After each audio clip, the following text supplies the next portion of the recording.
뭐 다들 전해 들으셨겠습니다만 이 통합당이 이제 김종인 비대위 체제로 전환이 됐습니다. 총선 패배 후 42일 만에 이제 전열을 갖추게 됐는데요. 김종인 비대위원장 참 익숙한 이름이기도 하고요. 차르라는 별명을 얻고 있습니다. 뭐 강한 리더십을 내세우고 있어서 러시아 절대 군주다 이런 별명까지 듣고 있는데요. 선두에 서면서 어제 이제 비대위원회 구성까지 발표를 했습니다. 이 비대위원들의 면면 저희가 준비를 했는데요. 보면서 설명해 드리도록 할게요. 자, 비상대책위원회 위원. 본인이 이제 위원장이고 나머지 8명의 인선을 발표했습니다. 주호영 원내대표와 이종배 정책위 의장은 당연직이고요. 재선 의원 몫으로 성일종 의원, 충남 재선 의원입니다. 성일종 의원이 들어갔습니다. 63년생이죠. 그리고 청년들 몫으로는 이제 김재섭, 서울 도봉갑에 출마했던 김재섭 전 후보, 현재 청년 비대위를 이끌고 있습니다. 87년생입니다. 김병민, 서울 광진갑에 출마했던 전 후보 38세, 82년생입니다. 아울러 정원석, 청년단체 청사진 공동대표를 이끌었고요. 전 총선에서는 선대위 위원장을 맡은 바 있었죠. 이렇게 3명이 청년목 비대위원으로 구성이 됐습니다. 아울러 이제 초선입니다. 김미애 당선인, 이제 30일부터는 위원이 되죠. 부산 해운대구 당선인이고요. 초선이자 또한 여성 몫으로 비대위원으로 이제 들어가게 됐습니다. 아울러 전문직이죠. 김현아 현 의원 20대 비례대표고요. 이번 21대에선 낙선했습니다만 건축학 박사이기도 합니다. 이렇게 2명의 여성 비대위원을 구성하게 됐습니다. 이 같은 비대위원들의 인선을 발표하고 난 뒤 김 위원장이 통합당 비대위원장으로서 첫 메시지를 내놨습니다. 깜짝 놀랄 만한 것이 나오더라도 그렇게 놀라거나 당황하지는 마라. 경제민주화 이상이 나올 것이다. 아울러 보수니 우파니 이런 말도 꺼내지 말아라. 이렇게 얘기를 했는데요. 여러 가지 기대를 많이 모으게끔 하는 것도 같습니다. 그런데 방금 비대위원회 구성 면면을 설명을 해드렸습니다만 사실 뭐 청년들도 눈에 띄고 여성 구성도 뭐 2명이나 들어갔습니다만 김종인 비대위원장이 공언했던 70년대생 경제 전문가는 보이질 않습니다. 그렇다면 아직 그 김종인 비대위원장이 힘을 실어주겠다고 했던 인물은 찾아볼 수가 없는 건 아닐까요? 70년대생 경제 전문가 대선 후보가 바로 나올 수 있다면은 네. 통합당이 여기까지 왔겠습니까? 이거 만드는 게 쉬운 일이 아니죠.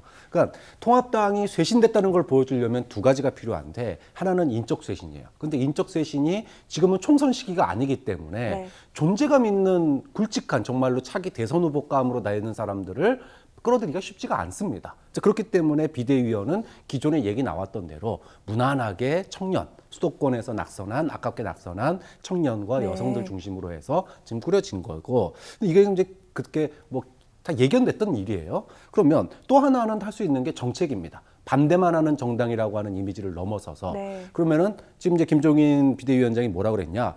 보수니 우판이라는 말을 다 버려야 된다. 즉 이념과 선을 긋고 그다음에 깜짝 놀랄 만한 정책을 내놓겠다라고 한 얘기는 이제는 이념을 떠나서 실용 정책 정당으로 가겠다는 겁니다. 네. 자, 그러면 남는 건 누구냐? 남는 거는 아직 70대 경제 전문가는 안 나왔거든요. 그럼 남는 거는 결국은 김종인 동무대만 남는 거예요. 또 그렇게 되면 과연 김종인 동무대를 뚫고 차기 대선 후보로 할 사람을 1년 안에 배출할 수 있겠느냐. 네. 이게 저는 굉장히 이제 김종인 비대위원장이 앞으로 풀어가야 될 숙제다. 이거를 어떻게 푸느냐가 김종인 당이 아니라 새로운 네. 정책 정당, 새로운 보수 정당으로 갈 수 있는 핵심 키기 때문에 김종인 비대위원장이 잘해서 김종인 당으로 간다 그러면 모르겠지만 그게 아니잖아요. 비대위원장 한 게. 좀 그런 점에서 쇄신이라고 하는 게 그다음 대선 후보를 만든다는 게 그만큼 어려운 일이다. 근데 저 출발로서는 좋다고 봅니다. 그렇군요. 자, 김종인 비대위원장의 장점이다 단점, 강한 리더십이라고 얘기를 할 수 있을 겁니다. 그래서 자칫 잘못하다 보면은 이번 비대위가 김종인 동무대로 갈 수도 있다. 이런 우려점을 시사하기도 하셨는데요. 내년 4월까지가 임기지요. 그 안에 무엇을 내놓을지가 가장 중요한 안건이 될 것 같습니다. 이전 비대위에서는 경제 민주화로 상당히 큰 성공을 거둔 바도 있습니다. 이제 그 이상의 것을 내놓겠다라고 그렇게 공언을 한 것이기도 한데 어떤 카드를 던지게 될까요? 김종인 위원장의 속마음은 사실 알 수가 없습니다만 기본소득 같은 경우에는 이미 지금 문재인 정부나 이재명 경기지사가 선점하고 있죠. 네. 그렇지 않습니까? 깜짝 놀랄 카드는 아니죠. 그렇더라도 통합당에서 얘기하면 좀 놀랄만 하지 않을까요? 그들끼리는 놀랄 만한 거죠. 네. 국민들은 이미 다 알고 있는 것이고 전문가들도 기본소득에 대해서 이미 수없이 얘기를 해왔고요. 네. 학회도 지금 만들어져 있습니다. 그러나 방금 말씀하신 것처럼 통합당에서 그렇게 말하니까 놀라고도 아니냐면 그건 인정합니다. 자, 아무튼 김종인 위원장의 시작을 보면은 새로운 인사들의 면면이 인물은 좀 신선해 보입니다, 그죠? 좀 신선하지 않습니까? 김미애, 김현아, 김병민, 김재섭, 정원석 아직도 잘 누군지 모르는 이런 30대 또 여성 당선인도 나왔는데 네. 이렇게 지도부의 비대위를 전면적으로 혁신하고 있는 것은 저는 잘했다고 봅니다. 이렇게 가야 됩니다. 중요한 거는 이들이 만들어내는 작품이 뭔가가 중요한 거죠. 어떤 작품을 만들어내냐. 젊다고 젊은 작품을 만들어내는 게 아닙니다. 아니더라고요, 보니까. 그리고 경륜이 많다 그래서 경륜이 풍부한 작품을 만들어내는 것도 아니더라고요. 결국은 저는 아까 박찬환 교수가 말했던 것처럼 결국은 김종인 위원장의 동무대가 될 가능성이 상당히 많다. 과연 이분들 중에서 주호영, 이종배, 청일종 빼고 네. 나머지 젊은 사람들 중에서 시대에 맞는 국민 눈높이에 맞는 정책 아젠다를 가지고 김종인 위원장과 함께 견줄 수 있는 인물이 누가 있을까? 저는 많지 않다고 보고요. 또 그럴 수 있는 카드도 별로 없습니다. 네. 이미 대부분을 지금 여권에서 주도하고 있는 상황이에요. 따라가든지 말든지 상황이기 때문에 반대로 그들이 주도할 수 있는 게 과연 뭐가 있을까? 그래서 김종인 위원장이 깜짝 놀랄 수 있는 놀라지 마시라 그러는데 안 놀라겠습니다. 어떤 걸 내놓는지 좀 지켜보고 싶고요. 다만 시작은 김종인 위원장이 젊은 사람들과 함께 전혀 새로운 모습으로 새 진영을 짜서 뭔가 한번 만들어 보겠다라고 하는 의지는 저는 존중합니다. 네. 그러나 과거에 경제민주화에 깜짝 놀랐습니다. 박근혜 정부 때 경제민주화 됐습니까? 거꾸로 갔습니다. 지난 총선 때 선대위원장 같아가지고 김종인 위원장이 그때 통합당이 가반을 쓸어넣는다 그랬어요. 뻥이었습니다. 또 황교안 당시 후보가 당선된다 그랬습니다. 큰 차로 떨어졌습니다. 별로 신뢰할 수 없었어요, 말이. 그러나 이분만큼은 한번 신뢰해 보겠습니다. 알겠습니다. 자, 김종인 위원장의 비대위 구성. 일단 평균은 넘겼지만 그렇게 새로울 것까지는 없다. 그럼에도 불구하고 희망을 갖고 지켜보겠다. 이것이 총평인 것 같습니다. 자, 그런데 김종인 이 비대위원장 사실은요. 비대위는 성공하기가 어렵다고 합니다만 성공을 거둔 적이 있습니다. 그것도 2차례나 말이죠. 그렇기 때문에 이렇게 여야를 넘나들며 비대위원장으로 낙점이 되고 있는 건데요. 자, 화면 보셔서 아시겠지만 지난 2012년 이때 한나라당에서 새누리당으로 이름을 바꾸며 박근혜 비대위에 국민행복추진위원장으로 들어가면서 경제민주화라는 화두를 던지게 됩니다. 그럼으로써 2012년 총선에서 승리에 이어 결국 대선까지 박근혜 대통령을 배출하는 데 성공을 하죠. 하지만 전에 말씀드린 대로 경제민주화를 이루는 데 실패하면서 이 당을 떠나게 됩니다. 그리고 4년 뒤 2016년 이번엔 민주당입니다. 당시 민주당 국민의당 분당 사태를 겪으면서 상당히 어려운 처지에 놓였던 문재인 대표가 김종인 위원장을 선대위원장으로 모셔보게 됩니다. 이때 친노 주류와 대결하면서 당의 퇴진바람을 일으키며 총선에서 승리를 거두게 되죠. 상당히 진기록이기도 합니다.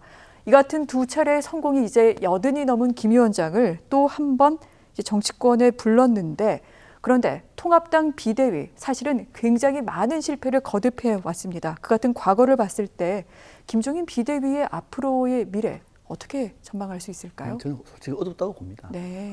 왜냐하면 지금 총선 때라고 얘기하면 조금 희망이 보일 수 있어요. 근데 총선이 끝났습니다. 그다음에 한 1년쯤 있으면 총선 때 탈락한 인사들이 스멀스멀 당첨면에 나올 겁니다. 황교안 나오지 않겠습니까? 나경원 나오지 않겠습니까? 등등 다 나올 겁니다.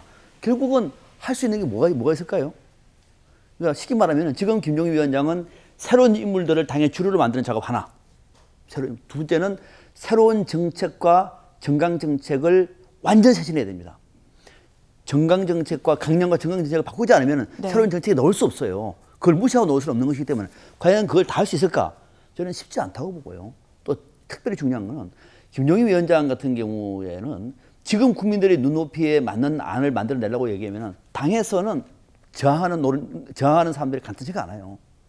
그러니까 그 저항 세력을 물리치고 과연 김종인 위원장이 자신의 리더십대로 앞으로 1년 동안 움직일 수 있다? 저는 천만의 말씀이라고 봅니다. 다만 다른 대안보다는 낫다고 판단하기 때문에 한번 기대를 해보는 것이고 다른 대안보다는 낫다고 생각해보는 것이고 여기서 만약에 또 김종인 위원장이 앞으로 대선 후보를 본인이 만들어낸다는 둥 또 벌써부터 40대 경제지 이렇게 가버리면은 이 판은 완전히 대선의 전초주점 돼버리면 아무도 못하는 거예요. 그래서 김종인 비대위가 의욕은 좋고 시작은 새로운 모습으로 진영을 갖추긴 했습니다만은 1년 뒤에 정말로 바뀌었다 당이 드디어 통합당이 당명을 바꾸면서 새로운 체제로 개선됐습니다라고 평가하기에는 너무도 힘든 상황이다. 저는 그렇게 평가합니다. 그렇군요. 지난 2012년과 16년에 김종인 비대위원장에게는 총선 공천권이라는 굉장히 큰 칼을 들고 있었습니다. 하지만 이번 김종인 비대위는 그 정도까지의 어떤 권한이 있는 것은 아니고 이런 가운데 당내 중진이라던가 이제까지 좀 목소리를 죽이고 있던 사람들이 나오면서 많은 어려움을 겪을 가능성이 높다. 이렇게 분석을 해주신 것 같습니다. 자, 이 가운데 또 관심을 모으고 있는 내용이 있습니다. 무소속 당선인들은 과연 어떻게 되는 걸까요? 홍준표, 김태호, 윤상현 등 이 통합당 복당을 요구하고 있는 사람들이 있습니다. 이뿐만 아니라 우리가 대권 잠룡이라고 얘기할 수 있겠죠. 유승민, 오세훈 전 시장 등등 이런 분들과의 관계 설정에도 관심을 끌게 되는데 김종인 위원장 이미 여러 차례 말한 바가 있습니다. 지난 4월 24일 여러 언론 인터뷰를 통해서 이 한번 대선에 나왔던 사람들의 호용 가치는 이제 떨어졌다라고 얘기를 하면서 홍준표가 통합당 대선 후보 되면 당 망한다. 이건 본인이 직접 한 얘기는 아니지만 측근의 입을 빌려서 전해지면서 홍준표 전 대표 굉장히 발끈하게 됐습니다. 게다가 어제 있었던 발언이죠. 어떤 그 보편적 복지로 패러다임을 바꿔야 된다고 얘기를 하면서 오세훈 전 서울시장이 무상급식을 걸고 주민투표를 했다가 결국 서울시장직을 잃은 데 대해 참 바보 같다고 생각한다라고 일갈을 했습니다. 오 전 시장 이에 대해 수긍한다 또 이렇게 얘기를 하기도 했고요. 안철수의 멘토로 불리기도 했습니다만 더 이상 얘기할 게 없다. 유승민은 시효가 끝났다. 이렇게까지 얘기를 했습니다.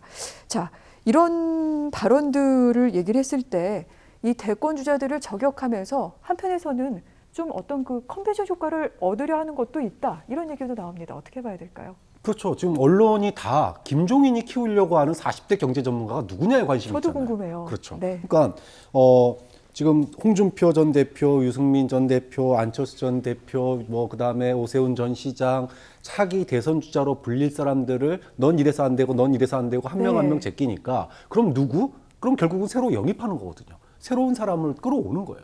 그럼 그 누군가가 어떤 사람이 될지에 대한 궁금증. 그러니까 혹시 나도 또는 혹시 이런 사람 저런 사람 하마평들이 나오기 시작하는 겁니다. 그럼 이런 사람들에게 입지를 했을 때 참여할 수 있는 그러니까 좀 뭐랄까요 좀 대화가 될 수 있는 그래서 김종인이 누구 만날 때마다 김종인 비대위원장이 누구 만날 때마다 저 사람인가 저 사람인가 이렇게 이제 설왕설래가 되게 마련이죠. 지금 이런 것들이 하나의 어떤 그 대선 주자 홍보 마케팅 하고도 연결이 돼 있다. 좀 그런 점에서 지금 김종인 비대위원장이 이제까지 대선 후보들에 대해서 얘기한 걸 보면은 이념과 전혀 상관없는 사람이에요.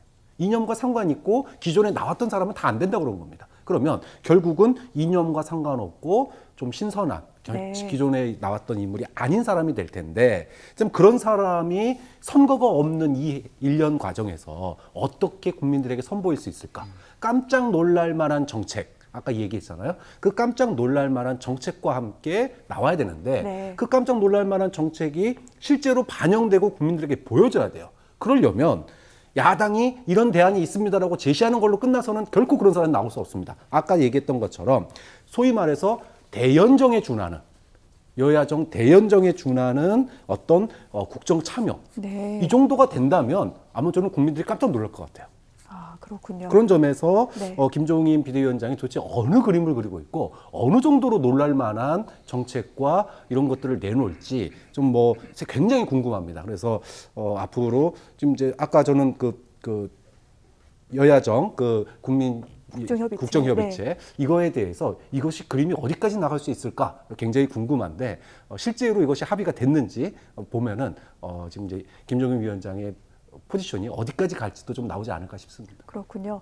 통합당 차원의 정책과 비전을 넘어서서 큰 국정의 그림을 그릴 수 있는 안까지 나와야만 깜짝 놀랄만 할 것 같다. 이렇게 얘기를 하면서 또 주문을 하신 걸로 알겠습니다. 앞으로 통합당의 행보 계속해서 주목하도록 할게요.